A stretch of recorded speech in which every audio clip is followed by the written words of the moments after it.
అడవికి వెళ్ళేనా నువ్వే అన్నై ఉండుంటే యేసు సిలువ మోసేనా నీకే తమ్ముడు అయ్యుంటే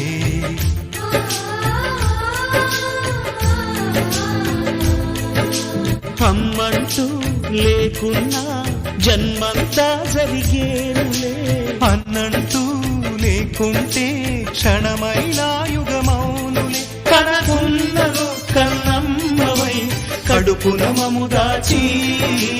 కాచిన దైవమా మాలో గిలిలో పండేదంతా పుణ్యమే మా జాబిలికి ఏడాదంతా పుణ్యమే